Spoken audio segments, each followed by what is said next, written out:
Hi everyone, good morning. Welcome to real mom lifestyle. ఈ వీడియోలో నా morning routine చూసేద్దాం రండి. మార్నింగ్ లేవగానే ఇల్లు మొత్తం శుభ్రం చేసుకొని ఇంటి ముందు కూడా శుభ్రపరచుకున్న తర్వాత గడపకు పసుపు రాసుకొని ఇంటి ముందు ముగ్గు పెట్టుకొని ఫ్రెష్ అయిన తర్వాత పూజ చేసుకున్నాను. పూజ మొత్తం అయిపోయిన తర్వాత ఇంటికి దగ్గరలో ఉన్న టెంపుల్కి వెళ్ళి దర్శనం చేసుకొని ఇంటికి వచ్చాను. వచ్చిన తర్వాత మార్నింగ్ బ్రేక్ఫాస్ట్లోకి ఈరోజు ఆనియన్ బోండా వేసాను ఇడ్లీ పిండితోటి. ఇడ్లీ పిండిలో కొంచెం జీలకర్ర, కొత్తిమీర, కరివేపాకు, ఉల్లిపాయలు, ఉప్పు, తగినన్ని వాటర్ పోసి ఇడ్లీ పిండిని బాగా కలుపుకోవాలి.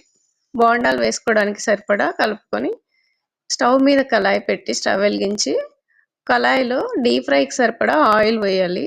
ఆయిల్ కొంచెం హీట్ ఎక్కిన తర్వాత బోండాలు ఒక్కొక్కటిగా వేసుకొని మీడియం ఫ్లేమ్లో పెట్టుకొని అటు ఇటు కదుపుతూ గోల్డెన్ బ్రౌన్ కలర్లోకి వచ్చే వరకు వేయించుకోవాలి. వేయించుకున్న తర్వాత పక్కన తీసుకొని ఒక బౌల్లో వేసుకొని దీనికి కాంబినేషన్ పల్లీ చట్నీతో తింటే సూపర్ టేస్టీగా ఉంటుంది.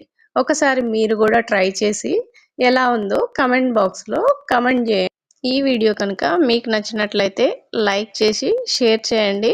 అలాగే మా వీడియోస్ పెట్టగానే మీ వరకు చేరాలంటే నోటిఫికేషన్స్ కోసం సబ్స్క్రైబ్ చేసుకుని పక్కనే ఉన్న బెల్ ఐకాన్ని క్లిక్ చేయండి. సపోర్ట్ చేయండి. Thank you.